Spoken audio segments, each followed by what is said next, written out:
Hello, everyone. Welcome to the Charmed Life podcast. I am your host, Tricia Carr. And this podcast is all about magic, metaphysics, mysticism, love, and the just the magic of the universe. Now, this episode is maybe a little bit different. Myself and my guests are speaking a bit impassionedly about something that is going on right now in what you may call New Age community. I personally don't prefer the word New Age, but it makes sense. It's what helps to identify what we're talking about.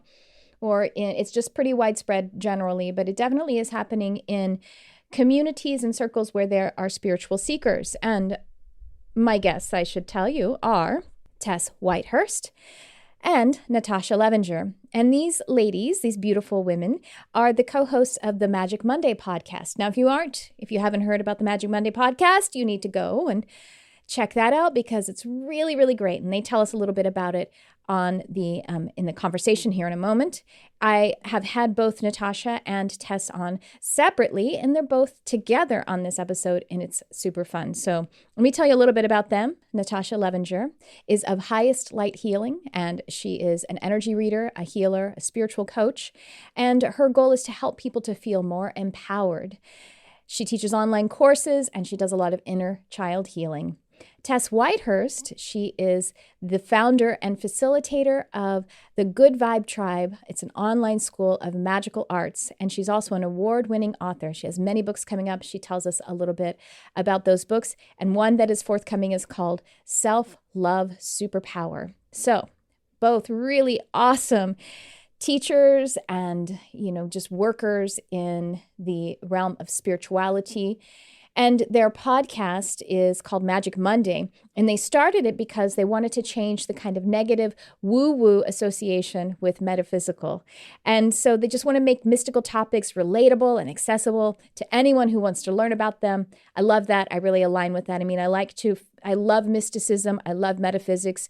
And I really love to have it grounded into incarnated lives. I think that's important. Spirituality isn't meant to keep us away from being human, away from being nature. That's my perspective as well. So I love that. So let me explain to you what our conversation is about. And it's a longer episode too. We are talking about what we identify as a thought virus that is happening. I've done a couple of episodes where I talked about it a little bit. An episode called 4D is Manifesting through social media and the media. And also, is our spirituality being hijacked? That's the name of the two episodes that I've done where I was talking about this on my own. And essentially, we are discussing widespread conspiracy theories that are not evidence-based. And we do mention QAnon. And we do mention some of the other topics that have to do with that. So I'm just giving you a trigger warning, as people do. We talk about some of the things that are being spread that are quite gruesome. And we speak about it impassionedly because we're concerned about how this is affecting people. So if you align with those topics, I don't know, maybe you don't want to watch this, or maybe you do. Our intention is really to find a way for us to be in resolution, and what we speak about is, what do we do? Well, we need to validate one another, and we need to listen compassionately to one another, and to not assume that we are right, and that is actually just creating competition and separation. Now, having said that, we do speak impassionedly about it because, again, maybe we are a bit triggered, or maybe we are frightened as well because we see that there is damage being done, and we are human. So, having set that up for you, proceed with caution. And I want to tell you that if you are unhappy with what we're saying, that's okay. And hopefully we can find a way to come together. But I do want to disinvite anyone who wants to say hateful or aggressive things in the comments, particularly on YouTube. I'm just simply going to delete those. And because it's a space that I get to curate where we can come together and validate one another. We do not speak about any individuals in any specific way. Well, maybe Trump is mentioned a bit as creating confusion. So again, listen with caution. If he is your father, I'm sorry if your feelings are hurt. But other than that, it's a political figure. And so people have opinions about political figures. All right. That's my heads up to you. But I do hope that you enjoyed this conversation with Tess Whitehurst and Natasha Levinger.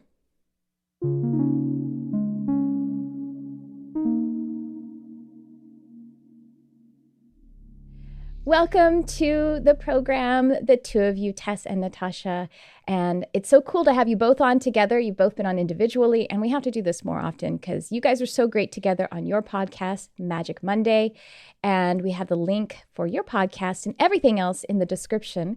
But I'm so happy to have you guys and really excited to talk about the subject that we're coming together on because I think it is so important. So let's get started. Why don't each of you, in case folks haven't seen the previous episodes, which are also linked, where Tess and Natasha were each on the show, they're linked below.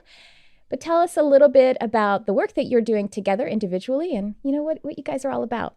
Well, we have a podcast called Magic Monday Podcast where we talk about the energies of the week. We tune in, we draw cards, we have different segments about how you can work magic throughout the week, and just sort of like Natasha does an energy report on what she's been noticing for the energy.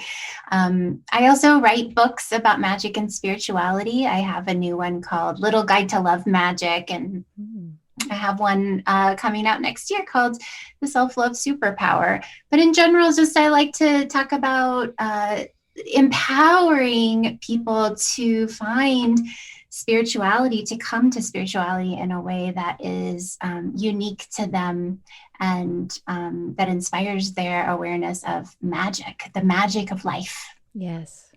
Love that.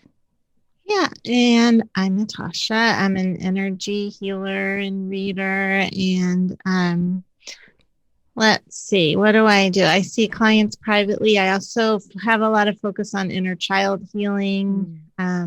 I teach a class about inner child healing, and we have a similar intention with people, which is I also want to my goal is to help people feel more clear and self-empowered so they can hear their own information more clearly, and also embracing all the parts of themselves with love. So all the feelings, just having more, having compassion for all of it.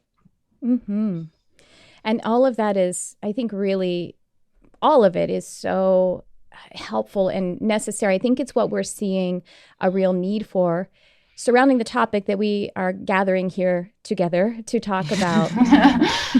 Because we three are all kind of no problem. We three are really kind of noticing, there's a lot of conspiratorial attitudes and fear-based information floating around. And I did an episode a couple months back where I really feel like, in a sense, it's hijacking our spirituality because it is provoking in us, not in us, but, in people. It's really kind of taking advantage, this really, truly, Natasha, the inner child.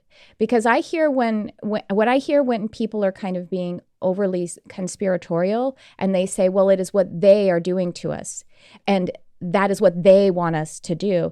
When I hear the frightened inner child saying, Mom and Dad are in charge and I'm disempowered. That's what I hear, because it's an undefined they, you know what I mean? Like, and if you asked someone who's the they, the best they can do is probably say the government, I think. And to me, that's what I hear a lot, is the wounded inner child. And then I hear a lot of disempowerment, and I hear a lot of just fear-based. And I think it's poisoning what would be it's kind of hijacking what would be otherwise well-meaning individuals wanting to help others or help themselves. That's, if I can set it up that way and then pitch it back to you guys and say, what do y'all think is going on?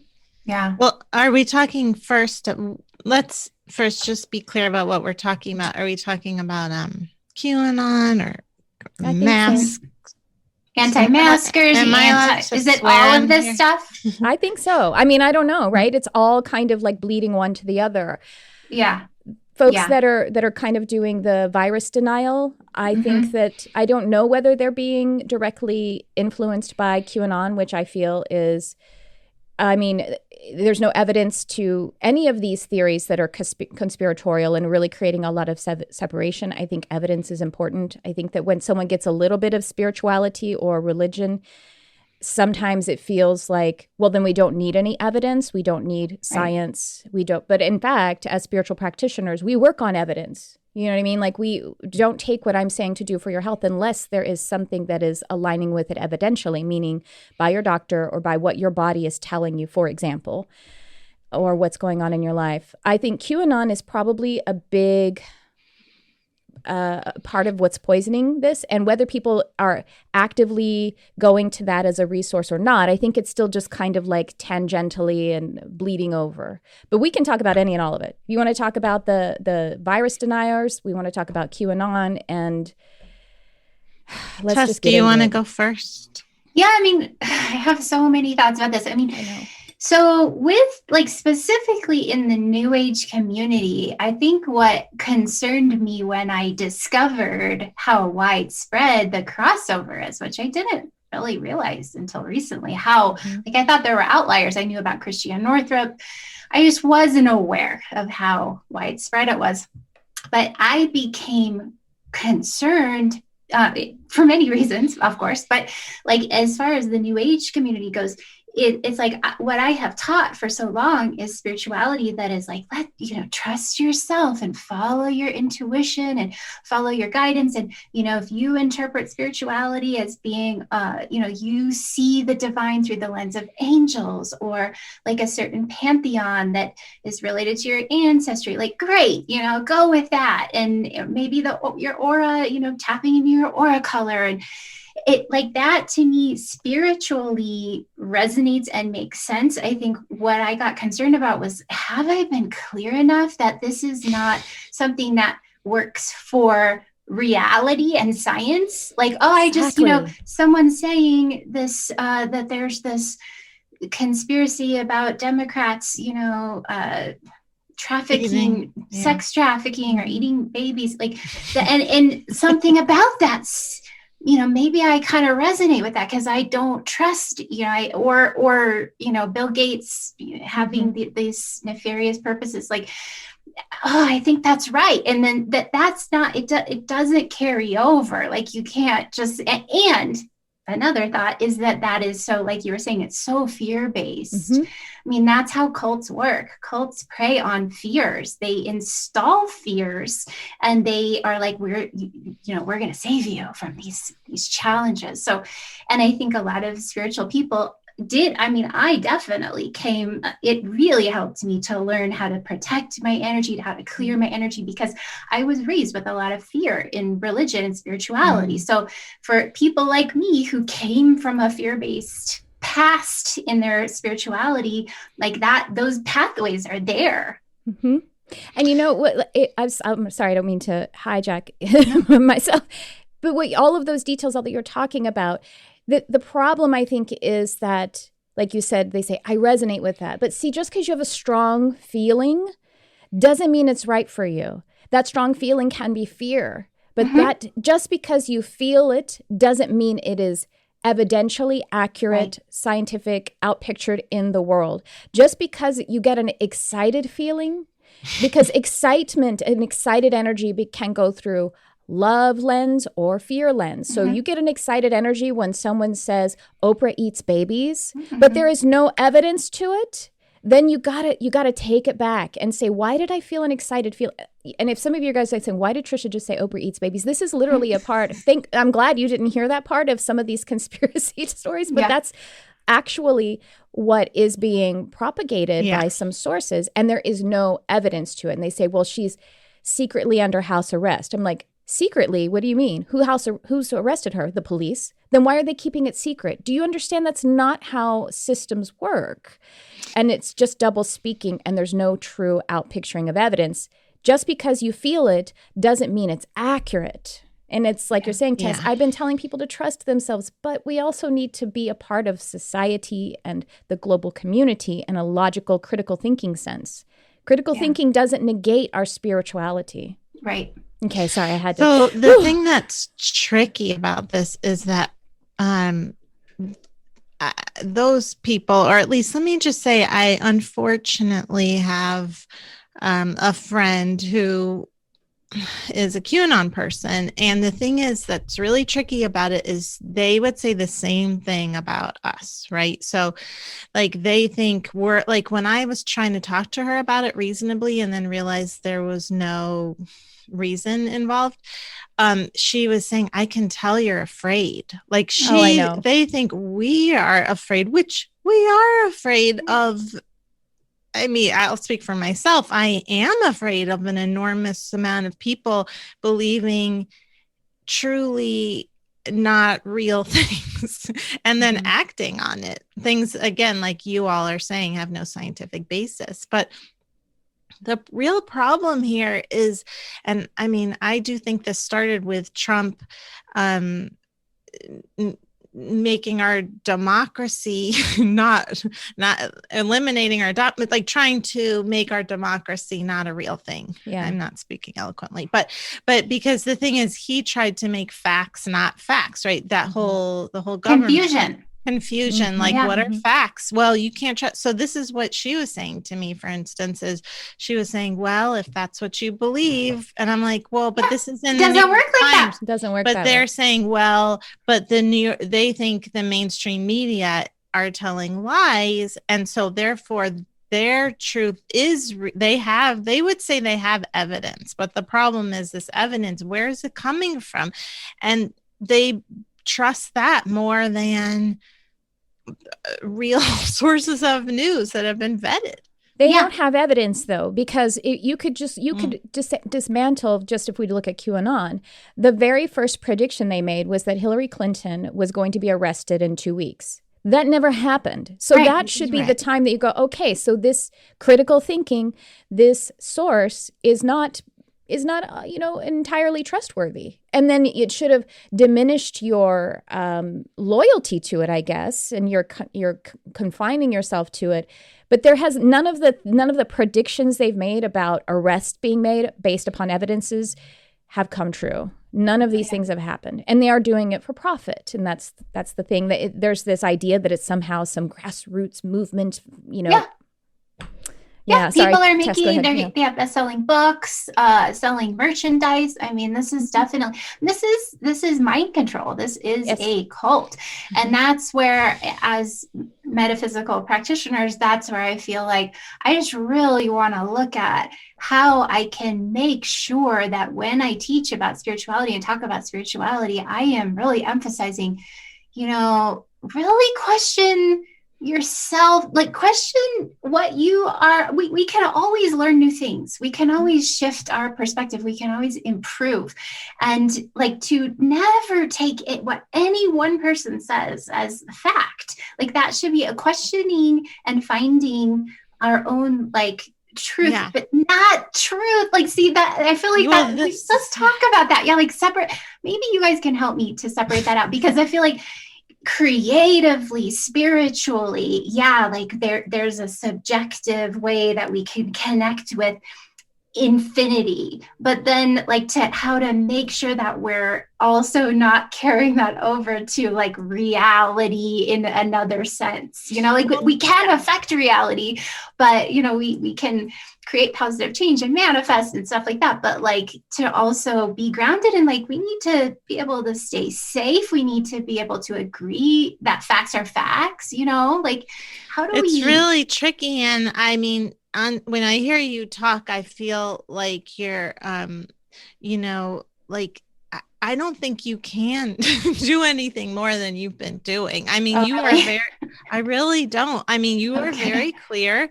You don't have control over this. I wish you did, because that would make life a lot better. I know. A part of me is just like, I should have prevented this. No, right. I know. Like, I can then tell. I have to remember, like, this is like, that's no. definitely like blowing my ego out of proportion here. But well, no, but like, I love that you want to be responsible, but I don't think that you can, you couldn't have prevented this, and you can't prevent people from believing, like going this way. And I will just say, when I first found out, and I was so freaked out, I remember I found out about before Tess did, and I Well, went there and I was like, oh, you don't understand what's happening.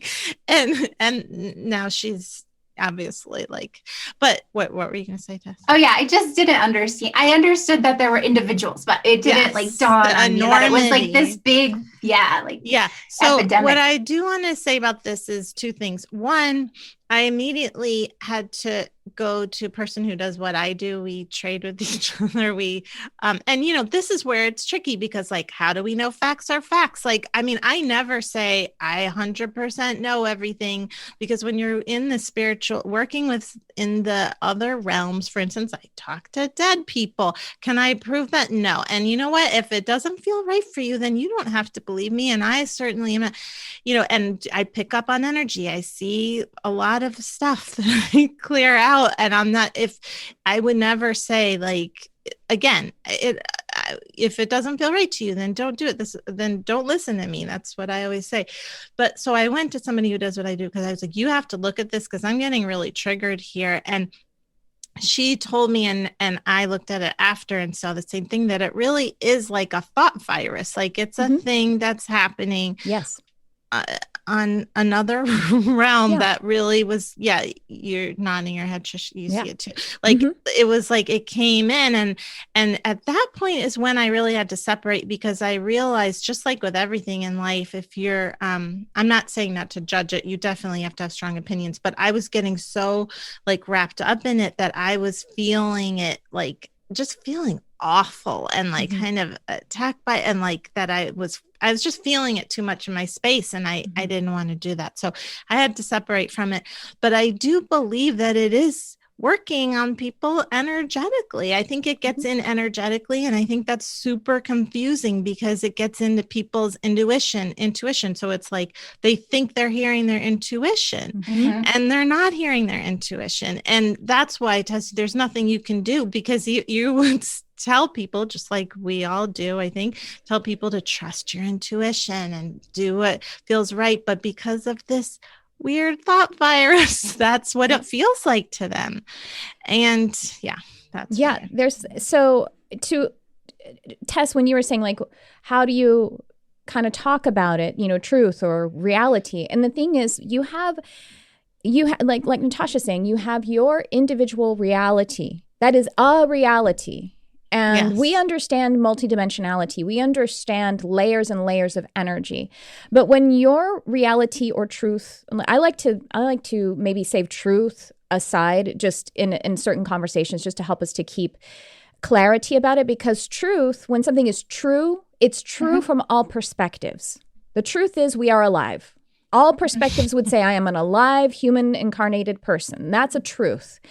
But Oprah eats babies is not a truth because the police haven't proven it evidentially. And that's just the system that we all co-created. So that's just an example.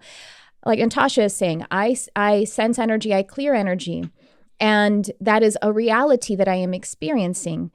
And it's a reality that my client is experiencing.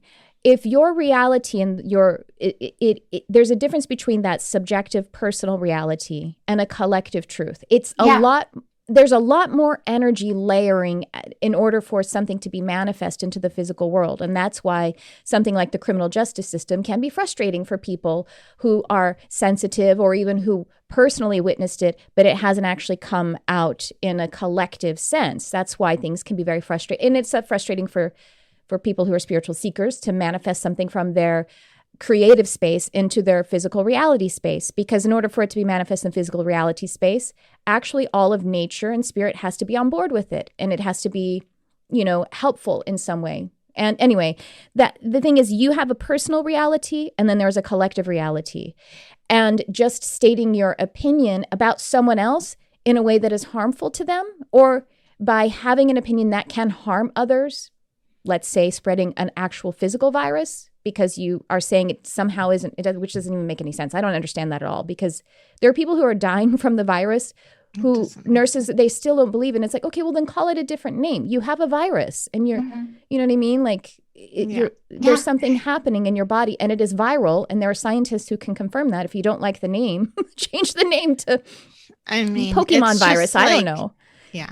There's Well, yeah, go ahead. Well, but okay, but I do think that there are things we can look at in the way that we speak, because I'm thinking about when now I think of this differently. This has been a thing I have said, speak your truth. What's your truth? Find your truth. Where it's well, maybe I shouldn't say your truth. What's your, that empowers someone to say, oh, this is my truth. Democrats about you, are eating though. babies. No. Your truth about you, not your truth about someone else. That's an opinion. That's not a truth. But then it even isn't really an opinion, because it's not an opinion would be this is my perspective on facts, where this is not even based on facts. But there aren't any facts. This is a fallacy. There's no facts about these things. And maybe there will be. Here's the thing. I reserve the right to be proven wrong. It's just going to take evidence for it. You know what I mean? It's not, my friends used to say about cell phones, in the late 90s, they didn't have them because they said the technology's not ready. It's not ready yet because the calls drop and all of this kind of thing. So it's not trustworthy or reliable. It's not ready. If it is something that is going to be evidential, it's not yet. And so we can't put people in jail. And we can't conduct our lives in a way that will harm others. I'm actually a little bit offended by how I don't think it's helpful to the individuals, and I certainly don't think it's helpful to the ones who are saying it, when a person is objectified just because they're in the media or they're famous or they're politicians who are famous, and they objectify them and demonize them. This is just old-fashioned superstition. We are regressing profoundly. We might as well be saying that the gods are against us when you get a stomach ache and I must have my mother sinned or I sinned. You know what I mean? It's the same kind of immaturity of spirituality, of meaning mental and emotional energy. And I do think, to the point of it being a thought virus, so I made a podcast also a couple months ago that the fourth dimension is actually seemingly manifesting before us. And I think this has to do with the technology that we have. We see things in so the 4D, just for everyone, or just so we can understand, it's basically it's a portal dimension, it's a wild card dimension, it's all of thought and emotion, and it's existing in thought forms. And so these thought forms are now showing up in audio-visual display all the time, and they're engaging us. And did you guys watch The Social Dilemma? Mm-hmm. Yeah. And they're just getting us to stay engaged no matter what, whatever it takes. And sometimes the best way to do that is by fear. And then this intuition thing, thinking that you're following your intuition because there's synchronicities. No, that's called algorithm. It's showing up on your Facebook or your Instagram because you went down a little bit of a rabbit hole, and then they're showing you something else that's along the same lines. And it's a very sophisticated system. And they've put it out for us. So the fourth dimension, where there is a thought virus, is now it's seemingly coming into the actual reality because it's showing up in audiovisual display. And it's a whole new layer of, and we aren't really able to, we're not seeing, we need to realize that's not real, but it's continually conditioning, mind control, like you say, but it's a conditioning. And people get triggered into a fight-flight response, which makes you highly suggestible. I'm a hypnotherapist. That makes you highly suggestible. Yeah. Drop more of those suggestions down there, more of that disease showing up for me. Interesting that you're a hypnotherapist, because that friend that I've been talking about, and I only using her because she's the only one that I know personally, but then I did see it with a bunch of other people that really think that Trump was the Messiah, by the way. That's another thing. They thought that he was getting information. That he's a light worker. A light worker. That's totally a QAnon thing. That's 100%. Yeah. Yeah. That's the QAnon thing. But anyway, she's a hypnotherapist. And so she said the same, this is where it gets. She's been mind controlled. Right. Well, and so this is where the thing is, you just have to keep doing, not to make this a one-on-one with Tess, but it's not just you. It's for everybody who thinks that in some way that they can control this, this thought virus thing is not something that we can talk our way out of. I know.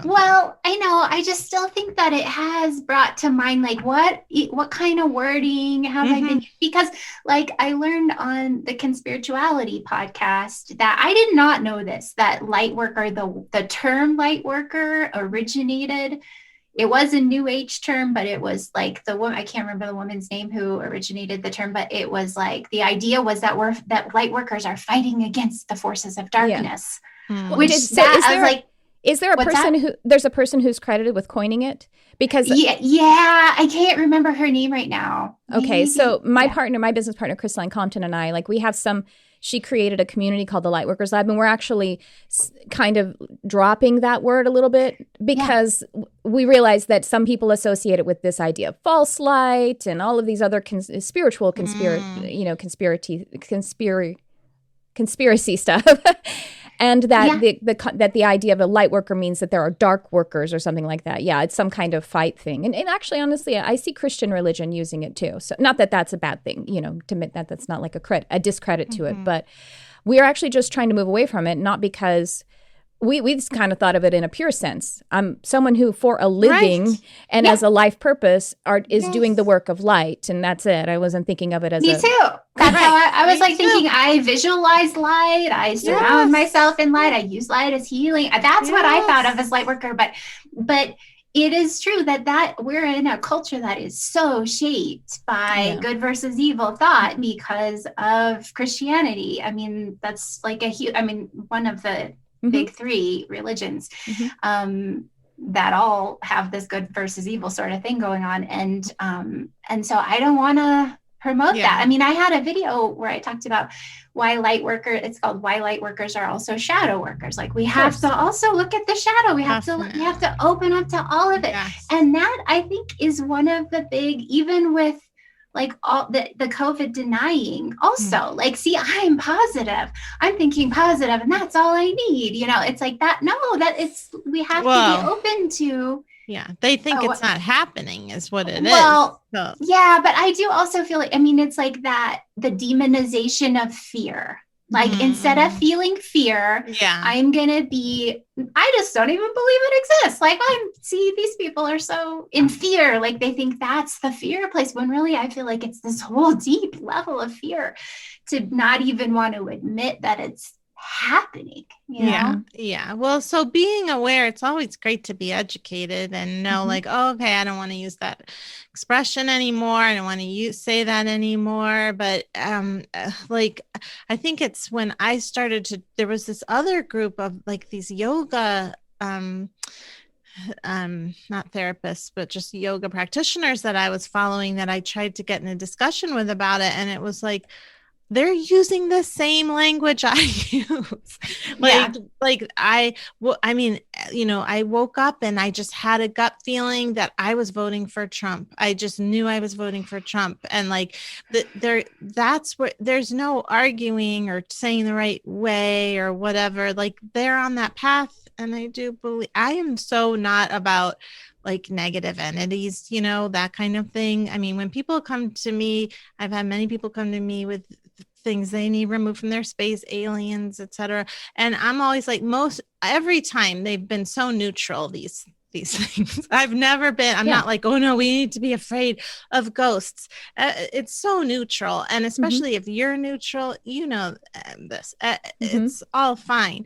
But this thought virus is like another thing. It's like, oh, I'm not messing with it. I'm going to be neutral and send it on its way, because this is where it's just, I feel like I have to put my hands up and do what I can. But it just feels like if people aren't believing, if we're starting to debate facts, I mean, isn't there a thing about this with, I think this is how the Holocaust, like what Hitler was trying to do, was start to confuse people about what facts are. Yeah. It's cult leaders do this. They put you into confusion. Yeah. Right. And so if we don't even agree on facts, like there's nothing to do about this except fight for what you believe, So, Tess, as you're kind of saying, like, well, what we're talking about languaging, and language it's just a technology.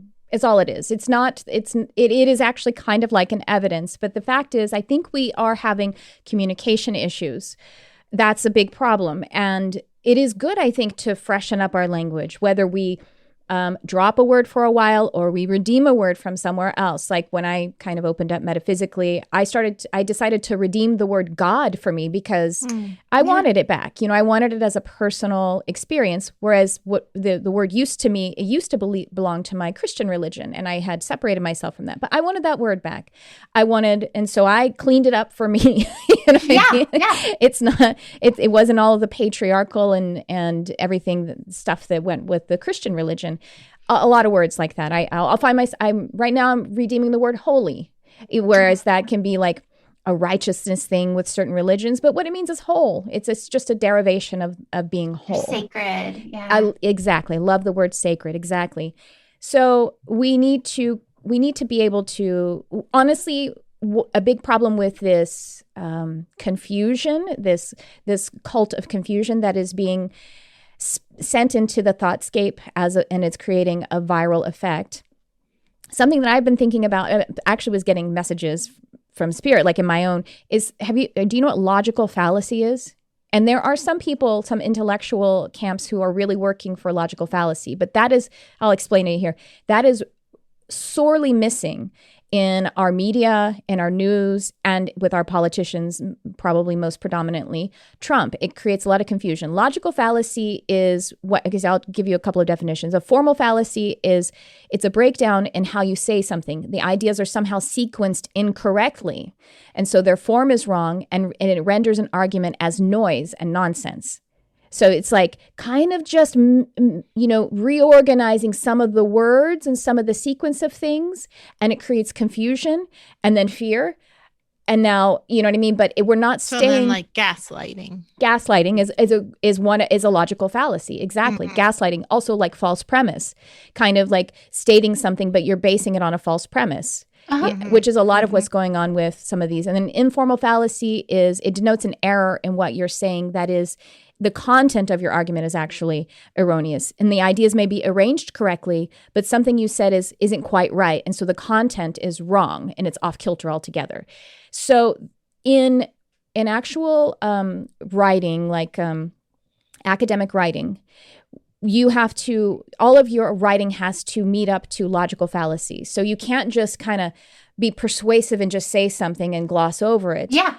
That has been missing in our political discussion, and it's missing in our news coverage. Oh, I'll give you an example. This isn't even that big of a deal, but there was a news story about this woman who lost her restaurant. I don't remember where she was located, but she lost her restaurant because she wasn't following COVID safety regulations, and maybe she couldn't also do outside seating. And so basically she lost her restaurant, and right next door was a production for a TV or something like that. And they were in operation. And so the big news story was how sad this citizen, she lost her restaurant, but then they're just having a gathering and doing, you know what I mean? The problem there is a false premise here just to present this. Look how sad it is. She lost her restaurant, and these people get to do their thing. With production, they make people quarantine for 5 days. They have SAG police on set who are actually taking temperatures, making sure you're social distancing. They test at least 3 times per week. Some productions test every single day.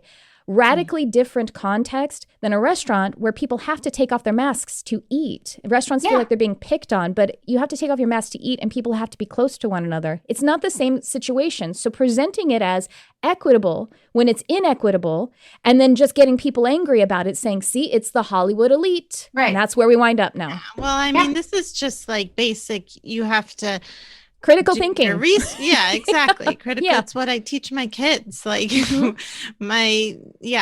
exactly what I teach them. If they, like my son told me about this thing that he read about organic food not being that much better than non-organic. And I was like, well, I just helped him to like, did you read any other sources? Like, where is this coming from? And maybe it's true, but let's look into it. I mean, this is what we have to do. But the thing is that when a whole group of people are not believing in mainstream news, and they're getting their information from YouTube and thinking that is critical thinking, and that we are not doing critical, this is where everybody's saying the same thing is really scary, because we're saying they're not critically thinking, and they're saying we're not critically thinking because we're believing the mainstream news. I'm not paying attention to the mainstream, or if I do, it's again very lightly because I recognize that the mainstream news is a commercial outlet. That is the truth of it. And so you have to pay attention. You have to be very critical in your thinking of it. And you have to, I feel like it's actually better, again, as a hypnotherapist, I don't think watching an audiovisual broadcast on a commercial outlet is the way to get your information. I think you go to public outlets and maybe you do more reading or listening to the radio than you do watching a whole, because all of those different representations, like the audio, the visual, they stimulate you and it creates more suggestibility. Yeah. That's why in the middle of the night, they play those really long infomercials because you're more suggestible then.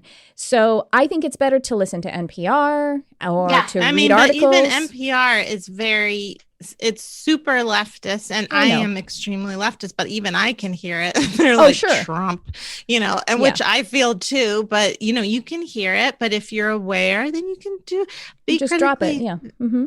What's that? I see. Yeah, you just drop it then. If you're trying to stay neutral, like you say, and instead of just wanting your own feelings and opinions to be gratified. That's the thing. We shouldn't be getting too much gratification by listening to the news. Yeah, and being questioning it and looking at different sources and being open and not being so ready to go, oh, well, I heard that on CNN. CNN said that's a bad guy, so I must be a bad guy. To be like, well, why do I think that? Why? Let me just really think about that. But do you guys, I wonder if you have the experience of thinking, sort of observing that a lot of this crossover, New Age, metaphysical, spiritual, QAnon, anti-vax crossover is the anti-vax thing. Like your friend Natasha, for example, was she an anti-vaxxer with her kids? But I also have a lot of I live in the hippiest town that you could ever live in. And so unfortunately, all my friends do not vaccinate. When I found that out, I was like, oh God, but none of them are QAnon people. Oh, okay. Well, my one friend who is not a QAnon person, but is, COVID denier somewhat. She's an anti-vaxxer. And I think that, because I think that is a doorway for people. Definitely, it seems like Christiane Northrup, that was her. Oh, yeah. I didn't know that about her. For a lot of people, that's true. I didn't know that about Christiane Northrup, but I don't pay that much attention to her. And that's why when you said, what are we talking about? I think it's just kind of out there and they may not know. And actually the anti-vaccine, that preceded it preceded any of the politics that we're dealing with, but obviously preceded the virus. And so the thing with the anti, I understand people's distrust in the pharmaceutical industry because it shouldn't be. Yeah, I understand too. I did a delayed vaccinations. I spread them out, which I understand, the doctors do not suggest that. And I had to go against them in order to do that. And so I understand how that could, I understand how that could breed some fear, oh, I can't trust them. So who else can't I trust kind of thing. And big pharma, we can understand why people wouldn't trust big pharma. We don't. I mean, I don't completely. You can see that there's a lot of profit motive at the expense of people's lives and well-being. And so that, I feel like that is a way that I can sympathize, that you'd be like, if you get into that, oh, I can't trust what the doctor tells me because the doctor just wants to get a kickback from the pharmaceutical company, then that I could see that being a kind of a way to be like, no, don't put something in my veins, But also doctors are people and, so they're right about some things and they're susceptible to some.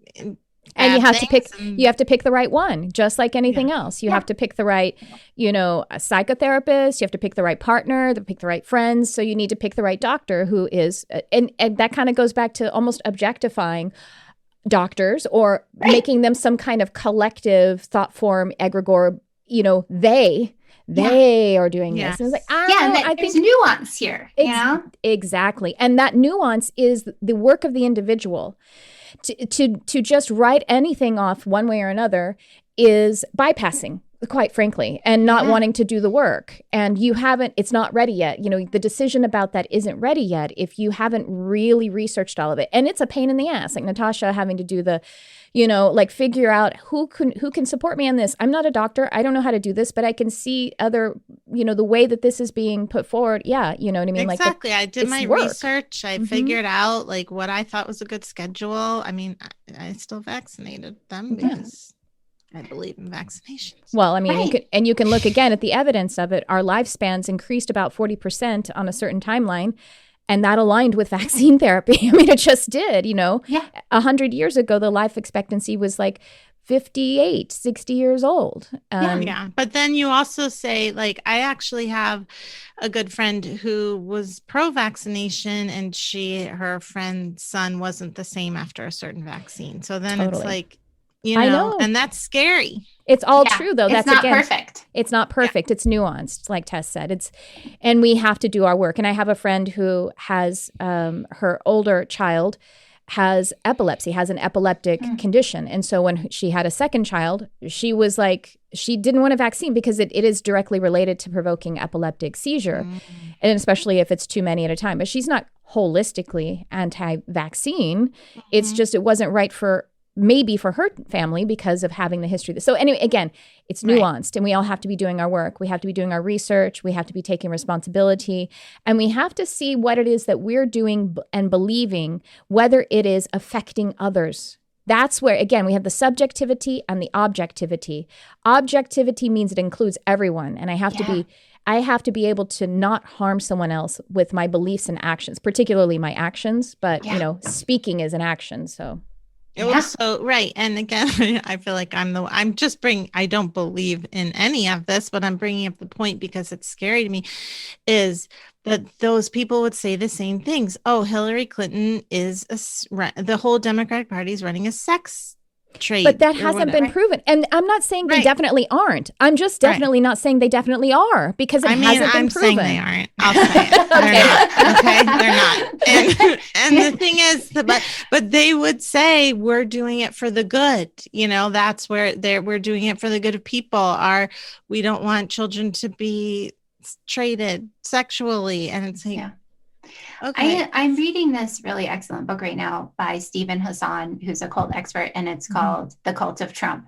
And he talks about that if you have a friend who's in QAnon or another, sort of mind control cult, all cults are mind control cults, that to say like, hey, okay, convince me of this. So tell me, like, where did you get this information? And to like really listen and then be like, okay, now I'll tell you, what I think. And like to really kind of open it up, like with love and with I tried that, Tess. You don't.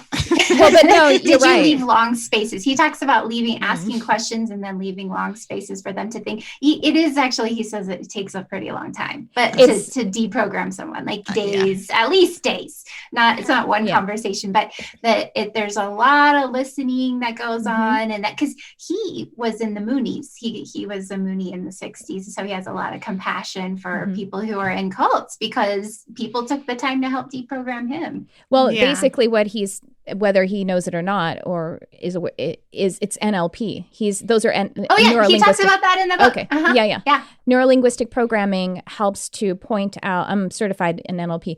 It helps to point out how you are, your generalizations, your distortions, and so it's by you. Yeah, it isn't about going in with the anger. And before we started this, I was like, I don't want to go in with anger because all that does is create more competition, more of the separation energy. But the reason we're angry, I'm not angry at individuals. I'm angry at the thought virus that is hurting the people, like I say, who would otherwise be well-meaning people. Yeah, and I feel like they're dying. Like that's why we're angry. Yeah, it's terrible. It's really terrible. Yeah, I mean, this was over text, so it wasn't probably. And exactly, you can't really have a real engage. There's no tone. It does take a lot of space, and actually, it's about energy. Energy is very literal. So holding the frequency of when you say, convince me, you're not being sarcastic or condescending. You really mean like maybe there's something here. Even believing a little bit for a second. I'm going to believe in their intelligence right now. And so I'm going to ask their intelligence. This woman, because I was like, she was a friend. She's smart. She's a hypnotherapist. I was like, tell me what am I missing here? Yeah, smart people can get in cults. And well, not only that, like that. This is how our minds, as you know, Tricia, as a hypnotherapist and an NLP practitioner, like this is how our brains are wired. Yeah. And now with social media and technology, like there's just so much opportunity for our minds to be controlled.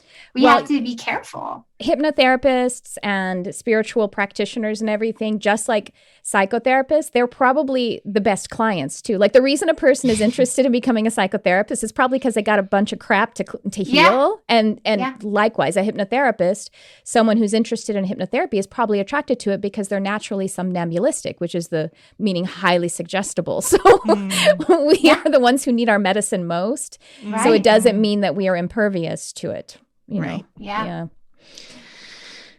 Well, what do we do? How do we solve this? So we're definitely solving it today, right?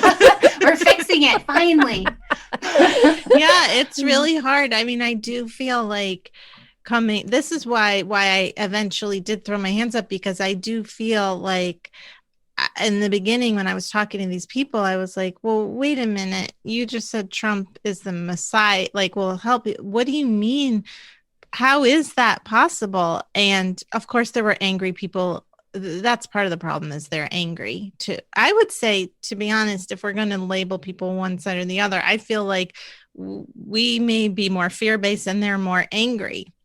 You know, I think there's a lot of fear that gets them into that fear of so many things and right now that's why also it's just blown up. I think it's because there's just a lot of fear in general happening. Yeah. But whenever I've spoken directly to people that are believing it, they mostly seem angry and condescending that we're the fearful ones. Like, right. Well, name calling isn't helpful. And how do we solve this? We have to do the same thing that we're talking about. We have to be grounded. We have to be critical thinkers. We have to be accepting. We have to be loving, and we have to do the work. That's the main thing. We have to be an example. It's not fun. It's not easy, and we have to control our urges to be angry or fearful or, you know what I mean, like condescending. And we have to really engage and try to, and maybe figure out, maybe there is something. Like I said, we have to be in the conversation. Like I'm not going to assume I'm right. Because if I assume I'm right, I'm activating that frequency in our conversation, which means this other person is going to assume they're right. So let's come together and communicate. I think we have a communication problem. And we need to communicate. We need to communicate with logic as well as compassion. And that's the problem, I think, with when we're in spirituality or religion. We think, I no longer need logic because it's all about how, my conviction or what resonates for me, whichever lens you're putting it through. No. The reason that we are spiritual is to be human. And the human part of us is also critical thinking, logical, analytical, evidence-based, manifestation-based. It's all of it. It's not just because I feel it.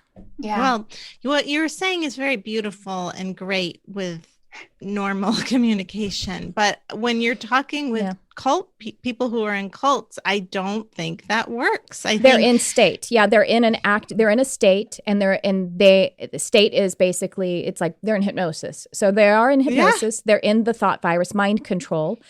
And so if they're in that state and you can't see a way to break the state, then it's not going to be a helpful conversation at that time. Right. And so you just separate yourself, because you also don't want to reinforce it by fighting it, which is, that's what would happen. A virus fights to keep itself alive, just like any belief does. Beliefs fight to keep themselves alive. So we can't go about it with fight. It will just reinforce itself to be able to stay alive. Mm-hmm. Well, as I've been reading Cult of Trump, it's interesting because I'm looking back at different conversations I've had and the effectiveness of them or the non-effectiveness of them. And I'm like, I see why that worked, or why that didn't work. And I'm thinking about my dad, because he was a Trump supporter. And I talked to him after the tear gassing of the protesters. And I was like, Dad, that is not how you raised me. You raised me to believe that we all get to have our opinion, we get to demonstrate, like if we don't agree with the government, we get to protest, like, because he's always been really about freedom of speech. Mm-hmm. And so and that worked. Like he actually was like, oh, like, and I've learned that that's a cult deprogramming technique, is to say, hey, remember how you used to be? Remember what you used to think? Remember when you said that thing? And NLP. That, you know, like so when you have a history with someone and you can bring them back to who they used to be before they fell under this control, which I think to some extent, Trump supporters, whether they're QAnon or not, which my dad is not, you know, they're still under that spell. But see what you did there. I think what you were saying with your dad is different because he isn't in the cult. Well, I think though the fact that he supported Trump for as long as he did, he was in the cult, because this was not a thing he would have done before. I mean, there were so many things, like so many Republicans that there were so many things that they would never, like somebody who cheated on his pregnant wife with a porn star. I mean, that would not be a Republican thing. Yeah, exactly. That's like my in-laws. God bless them. They are very, very Christian. Like my father-in-law has never had a drink in his life. Like, you know what I mean? Like, and he was a commercial pilot, and he was also a Vietnam War pilot, and you know, the terrible things had to happen there. But he wouldn't hang out with pilots because they cursed, and you know, they cheated on their wives. Like he's his tender heart, and it wasn't even a judgmental thing. He was just like, oh my gosh, you know. Like, now they're supporting a person who says grab women by the pussy. Like, you know what I mean? Like, that's shocking. That was, I'm like, I can't believe like that. Their typical way of judging people or things would never have let that person in the door. And they somehow got like convinced to be like, well, when you're a successful and dynamic individual, things happen. And it's like, are you kidding me? You know what I mean? Like they got hypnotized. They got hypnotized into it. So what you did there, Tess, with your dad, that was an actual kind of NLP thing too, but you validated something in him. That's what I'm saying. Like we have to be in a way to validate what is helpful between us. And my husband actually did that with his father too, because his father is a professor, college professor. And just because of the influence and everything, he doesn't deny that there's a virus, but he was just generally like, well, I don't want to wear a mask and blah, you know, and also being really resistant. He's an old person, clearly. He didn't want to switch to doing classrooms on Zoom and stuff, and just was like really bristling against it. And my husband, this is another little technique. He said, well, Dad, but do you trust others to be as safe as you would be? You know what I mean? And he was like, oh, and then that questioning, like being able to like pull something out of someone, like it's similar to what you did, validating something inside of them. And the next thing you know, a week later, my sister-in-law called my brother and quoted back, I don't trust that other people. And Brian's like, I said that to him. And I was like, doesn't matter, honey. He thinks he thought of it himself and it's helping him. That's all that matters. Yeah, exactly. Yeah. So we just have to find someone who knows someone personally for each person and then find out their history. Yeah. But something I did that did not work was when my friend left me a message about COVID denying, but it's somewhat COVID denying, not completely, not like there's no virus, but it's not as big of a deal as, you know, that kind of COVID denying. My response was to leave her a message that started with, what the fuck are you talking about? Which was not effective. That didn't work? No, not so much. That didn't work. That didn't validate and her. Afterwards, also, I was like, why couldn't I have just taken a minute, you know, and just kind of like had compassion and been like, okay, let's talk about this, you know? Yeah, but it does take time. And that is a problem. Well, first of all, the problem is the resource of time, sure, because and you may not be able to. So the different things that would inhibit us if they are too much in their state, and no matter how much you're loving and validating and having compassion and assuming the best in them, blah, blah, blah, whatever. If they're not going to be able to break state, then it's not a time that you can have the conversation. Or you may be heading out the door or heading to get on Zoom for an appointment and you can't really deal with it right now. You know what I mean? Like those are, because it does take time. It takes a lot of energy, a lot of resource of time and energy to sit there, be present, keep taking breaths, not getting activated, and seeing how you can find a way to validate what is going to be the best thing between you. And it's not easy.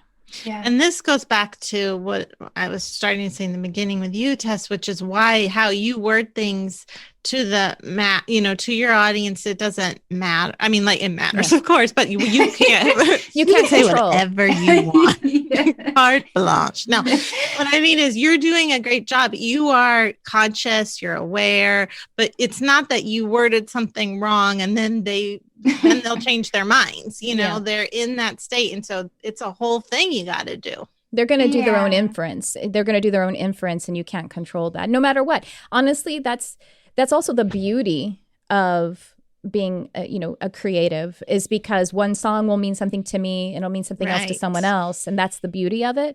So we kind of have to just be contribute, bring all of ourselves to it as much as we can, and let it go unconditionally and let it happen. So we can't control how people hear the message. That doesn't mean, of course, you need to be responsible. And it's really great to rethink, like you said, the light workers. I didn't know about that. It's great to be educated. But to think that like, oh, we can say the right thing at the right time or the wrong thing, and then they're going to go off, that we can't control. We can't. And it is good to take time to review things, update things, whether it's your language or your message, and to make amends if you feel like, oh, well, in my ignorance or whatever it was, I made mistakes. And so I'm going to update this, make amends and atone and all of that kind of stuff. All of that is still a part of it when we're being creative and intuitive content creators or practitioners or whatever it is. Things are always changing. It's a co-creation. So truly we can't control it. And I was the same way, honestly. Like, so when I first heard about QAnon ages, probably in 2017, I think. Oh, wow. And I was like, what is this deal? Oh, and I was listening and I was like, that's interesting. And what's going on here? It was before I had made Trump the Messiah. Or maybe it was 2016 even. And so then at some point it went really, I read something and I was like, oh, I think this is trash. So I'm going to forget about it. And it was before eating babies. It was before adrenochrome and all of that kind of stuff. It really started to, I was like, I don't think this is useful. So I put it aside. Then I really wasn't paying attention. And then someone was on my show and I didn't know that this person was spewing that rhetoric. I didn't realize it because I hadn't been tapped into it at all. And so I was listening and I was like, oh, okay. I know I don't really know. People are talking about 5G towers. I don't know what that's about. Like, why are people concerned about that? And by the way, you know what that is? That's just a languaging thing. There is a 5G radio signal that is damaging, but the one they're using is 100% not. It's just a similar name. It's ridiculous. And then they kind of lumped onto it that it's somehow sterilizing us. And I don't know. It has something to do with the vaccines that are going to activate a chip. Do you guys know the depths of that? Yeah. I know. I have a vague understanding of it. Like, to me, I'm like, track you on your phone anyway. Like, oh, right. I know. They need a chip. They, how they are doing that. I also, some of this I have to say too, they have a lot more faith in the cooperation and organization of government than I do, because I've been to the DMV and it's not going well. Be able to keep secrets or keep things organized. Anyway, this person was on my show, and then people were commenting on it saying, like, I really don't like that you had this person spewing this conspiracy. I was like, really? So then I had to go listen. I was like, oh, I didn't know that's what this person was saying. And so I took it down. I apologized. And that's when I was like, I do need to be a little bit educated about it, because I don't want to be caught unawares. I was just listening critically, like, oh, that's your perspective. Oh, that's cool. Like, let's look into that.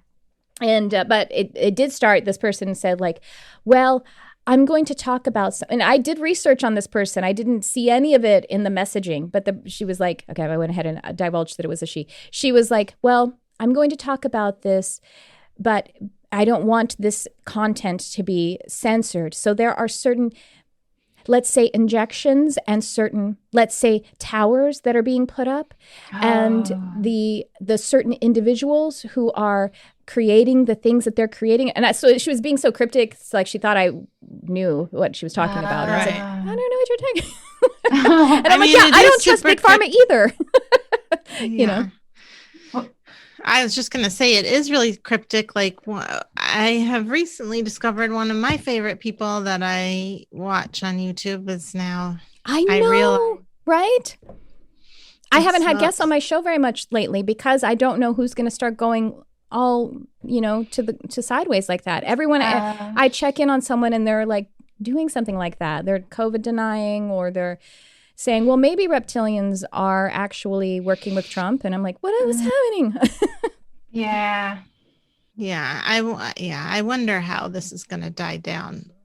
Well, that's the thing, is I think that and all of this stuff does die down, especially when it's going as hot as this. By the way, to be a little bit more balanced, if we're talking about critical thinking and everything, I remember when, Amy Coney Bryant, what's her? Barrett. Amy Coney Barrett. So when Trump was appointing her, and she's a very conservative Catholic, and she belongs to some kind of I can't remember what it's called, but you guys know what I'm referring to. It's like a sect of Catholicism that is pretty culty. I can't remember what it's called. Well, either, that's the thing. I did know. It's not. It's actually. It's not just Catholic. It's not Catholic. It's non-denominational. So, but it's just kind of like it's almost like a society or something like that. And it's been going. Is it Opus Dei? No. Oh, no. okay. The name of it is something. Not as cryptic as that. Oh, okay. But because they use some languaging that's similar to that in The Handmaid's Tale, because they talk about that they say handmaid, I think, and they also say whatever the head. Anyway, basically, so people were instantly saying she belongs to a cult that is exactly what The Handmaid's Tale was written was based upon.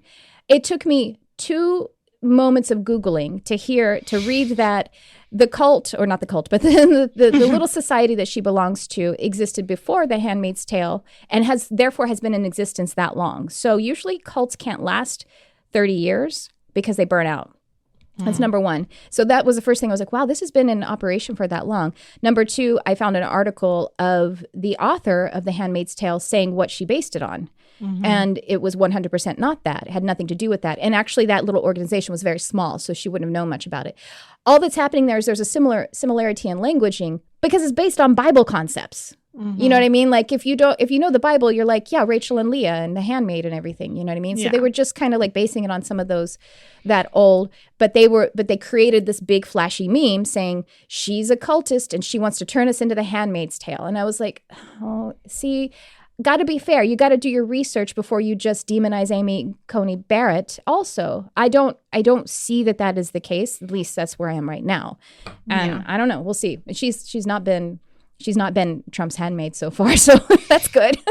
Yeah. She hasn't been doing his bidding, and I think it's frustrating him. Good. Mm-hmm.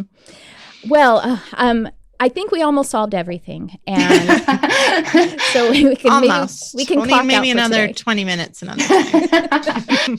So maybe we could clock out for today. Hey, you mentioned the podcast Conspirituality. Is that conspiratorial, or is it like saying, hey, here's a problem with conspiracy theory stuff? It's about the intersection of spirituality and conspiracy theories. So it's actually taught by, or it's the hosts they're yoga guides, but they're also like journalists, writers, like religious scholars. So it's really interesting. Okay, but they're not like saying like, oh, this is like, they're not upholding and spreading all of these. No, it's the opposite. They're like dissecting. They're looking at like Christiane, or they're out there looking at influencers who are now QAnon people, or are COVID deniers, or. He's come across my feed, but the name of it made me feel like, ooh, I don't want to get in there and like, thinking he may be really going along with it and spreading. Oh it, yeah, so. No, not at all. Okay, cool. There's 3 hosts, and they're all really knowledgeable. Cool. I'll have to check it out. So maybe you guys want to check it out too. So some last words as we wrap up this chat session. What do you guys think? How do we guys wrap this up, Tess? You want me to start? Sure. Yeah. Yeah, I don't know. I mean, I guess we should just all do our best, just keep on showing up, doing our best. I personally am going to do my best to remember that I'm just one person, but that I can still have as much integrity, just that I have control over this, and I'm going to do my best with what I offer and how I speak and how I teach. Beautiful. And Natasha? Yeah, I don't know that I have last words, just more of the same, just same with me, I guess. I'm going to keep being centered and do what I can, which for me, I think that's just about, being centered and calling in my light and heart-centered, and as neutral as possible. Even though it does, when I think about it too much, I get scared. But that's the whole thing. It's the same thing with like ingesting too much of the regular news. I don't do that because it's so much of one kind of energy wave that they focus on all the bad, right? Usually, because that's what's interesting. So I have boundaries with that, and I'm having boundaries with this. I had to learn really early on to have boundaries with it. That doesn't mean I'm putting on blinders. I'm aware of what's happening, but I'm not, I can't go too much into it because it doesn't help me. That's so good. Yeah. And to have compassion for ourselves throughout all of this. This is one aspect of all these things that are really causing us a lot of stress right now and a lot of burnout. So we've got to take be care kind of to ourselves. Yeah. Well, this has been so awesome. I thank you guys so much for coming on and sharing so vulnerably and passionately and compassionately as well. And so hopefully, we can all just keep having compassion for ourselves and keep learning. I think that's what's most important. Keep learning. Thanks you so Tricia. much. This has been really great. Yeah, thank it's you. awesome.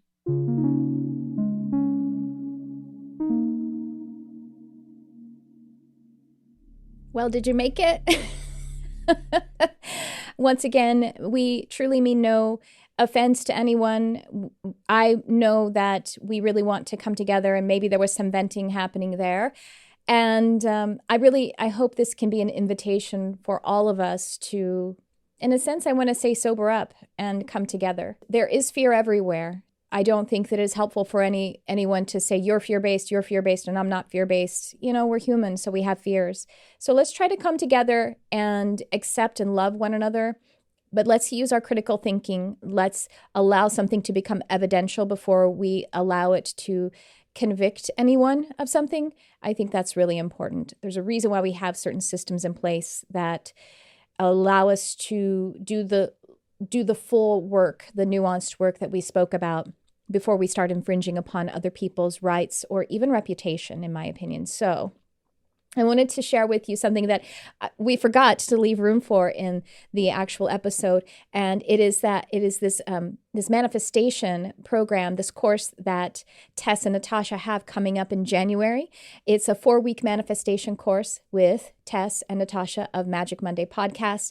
And what you can expect is to feel more deeply worthy so that you can have what you want, to connect with self-compassion so that you can ride through the energy as you expand, and to get clear on knowing what it is that you want on a deep level. So there's a lot that they're offering here in this course. You can find out more about it at magicmondaypodcast.com. So go check that out. And then, of course, I have to mention that Crystal Ann Compton, my best friend and business partner, have the Intuitive Intensive coming up. It also starts in January 18th. Can you do both? Oh, I think you can. And I think you deserve it. I think that we would all benefit by you doing some of this beautiful work. Crystal Ann Compton and I are teaching this program. It is, I think, the 4th annual offering of it, 12-week immersive education and coaching program. You know what? I'm going to play you some testimonials about the program at the end of the episode here. So I will let you listen to that. And with that, I have more episodes coming up. I also want to give a nod that I have a brand new podcast with Crystal coming up called the Light Shine Podcast. Stay tuned. And thanks for tuning in. I love you, whoever you are.